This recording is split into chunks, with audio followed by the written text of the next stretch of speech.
श्रावण के महीने में क्यों हिंदू धर्म में सिंधारा दूज मनाई जाती है? किस लिए? आज पूरे भारत की भूमि पर कई माताएं हाथ में मेहंदियां लगाती हैं, चूड़ियां पहनती हैं, सुंदर चुनरी पहनती हैं, मां पूजन करती हैं, माता का आराधना करती हैं। सिंधारा दूज, उसका कारण केवल इतना सा है, सिंधारा दूज का मतलब यह होता है कि चंचुला देवी जब 14 दिन तक शंकर और पार्वती अपने गुफा में से बाहर नहीं निकले शिव महापुराण के यजमान बनने के लिए, तब माता चंचुला देवी ने हाथ जोड़कर मां जगतजननी जगदम्बा को सुंदर वस्त्र, सुंदर चूड़ियां, सुंदर आभूषण माता के चरणों में ले जाकर समर्पित करे थे और कहा, मां इन चूड़ियों को जो मैं दे रही हूं, ये लाल चूड़ी, ये लाल श्रृंगार, ये लाल वस्त्र, जो लाल चूनर जो मैं प्रदान कर रही हूं, मां बस ऐसी कृपा कर दे कि तू इन चूनर को धारण करे और मेरा भी सौभाग्य, मेरा भी सुहाग अमर कर दे, बस इतनी कृपा मेरे ऊपर कर दे। वो सिंधारा दूज का महत्व है। आज भारत की भूमि की सभी माताओं को सिंधारा दूज का बहुत बहुत बधाई। माता पार्वती, मां जगतजननी आपके सुहाग को अखंड सौभाग्यवती बनाए, यही भगवान से प्रार्थना। श्रावण के महीने की श्रावण शिव महापुराण की कथा सुन रहे हैं। एक बात दिल से बताना, जितनी सौभाग्यवती माताएं होती हैं, ये संक्रांति पर भी 13 चीजें दान करती हैं, 14 चीजें दान करती हैं। बीच में कोई 16 सोमवार का उद्यापन करेंगी तो भी सुहाग की सामग्री देंगी, उद्यापन करेंगी तो भी सुहाग की सामग्री देंगी, कोई कार्य करेंगी तो भी सौभाग्य की सामग्री देंगी। सौभाग्य की सामग्री का दान क्यों किया जाए? सौभाग्य सूचक वस्तुओं का दान क्यों किया जाए?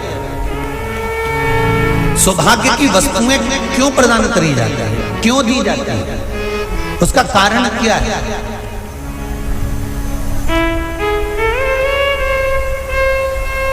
क्यों देते हैं? महाराज, भारत की भूमि की सौभाग्यवती माताओं का एक मन की अभिलाषा रहती है, भारत की भूमि की माताओं की एक अभिलाषा रहती है कि जब उसके प्राण छूटे तो अखंड सौभाग्य धारण करके पति के कंधे पर और पुत्र के कंधे पर शमशान कर।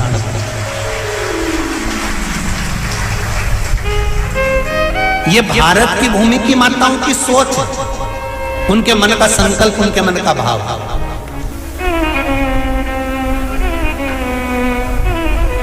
क्यों देते हैं चूड़ी का दान, क्यों देते हैं बिंदी का दान, क्यों देते हैं अखंड सौभाग्य का दान? किस महाराज?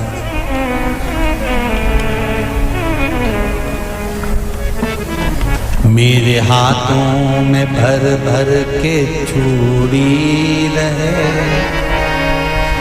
मेरे हाथों में भर भर के चूड़ी, और मैया कोई कामना,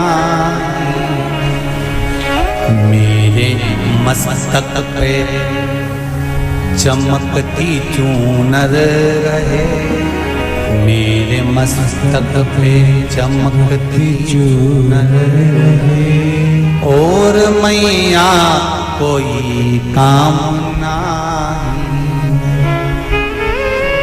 मेरी मांगों में भर भर के सिंदूर रहे, मेरी मांगों में भर भर के सिंदूर रहे, और मैया कोई कामना नहीं, मेरे पाँव में बिछुड़ी का जोड़ा रहे, एक बिछुड़ी नहीं, कितनी? 2, 3, 4, 5, एक एक पाँव में जोड़े से बिछुड़ी होना चाहिए, केवल एक नहीं, सिंगल नहीं। वो तो आजकल का फैशन हो गया महाराज, जो केवल एक बिछुड़ी धारण कर लो उसी में फैशन दिखे। श्रावण की शिव महापुराण की कथा कहती है जब बेटी को विदा करा जाता है और पहली बार बेटी के पांव में जब बिछुड़ी डाली जाती है तो वो बिछुड़ी भी अलग अलग नहीं होती, उस बिछुड़ी के जोड़ को चेन से एक दूसरे से बंधा हुआ होता। बोला सही है कि गलत है? जितने आस्था चैनल पर कथा सुन रहे हैं, जितने फेसबुक पर सुन रहे हैं, यूट्यूब पर सुन रहे हैं, सुन लेना कि मेरे भारत की माताओं का जब पाणी ग्रहण संस्कार किसी बेटी का होता है, उसके पांव में जब पहली बार बिछुड़ा पिनाया जाता है, बिछुड़ी पिनाई जाती है, तो वो बिछुड़ी भी एक दूसरे से बंधी हुई होती है, चेन से बंधी हुई होती है। उसको अलग अलग वाली बिछुड़ी शादी के मंडप में नहीं पहनाई जाती। क्यों? जैसे ये बिछुड़ी एक दूसरे से पांव में बंधी हुई है, तुम्हारी जिंदगी अंतिम श्वास तक ऐसी ही बंधी की बंधी हुई है। यही बंधन है। वो तो अब माताओं ने थोड़ा सा फैशन चेंज कर दिया, अब पांव में ज्यादा बिछुड़ी नहीं पहनती, गड़ती है, चुभती है, एक बिछुड़ी धारण है। महाराज पर नहीं, बिछुड़ी भी दो हो, जोड़े से। हमारी माताएं, भारत की भूमि की जो माताएं हैं, ये चूड़ी भी हाथ में पहनती है तो जोड़े से पहनती है। बोलो जैसा सही है कि गलत है? एक अकेली चूड़ी माताएं हाथ में धारण नहीं करती हैं। अगर भारत की भूमि की संस्कारित माताएं हैं और भारत की भूमि की सभ्यता और संस्कृति को जानती है, तो अकेली चूड़ी नहीं, जोड़े की चूड़ी पहनेगी, 2 चूड़ा डालेगी, 4 डालेगी, 12 डालेगी, पर सिंगल नहीं, अकेले। श्रावण के महीने की शिव महापुराण की कथा, जिसका नाम है श्रावण शिव महापुराण की कथा, ये कहती है कि पार्वती जी ने और गंगा जी ने ये चतुर्मास में जितना सौभाग्य का दान दिया है, उनके बराबर दुनिया का कोई व्यक्ति इतना सौभाग्य का दान नहीं दे सकता, जो माता गंगा और पार्वती दोनों दान दे रहे।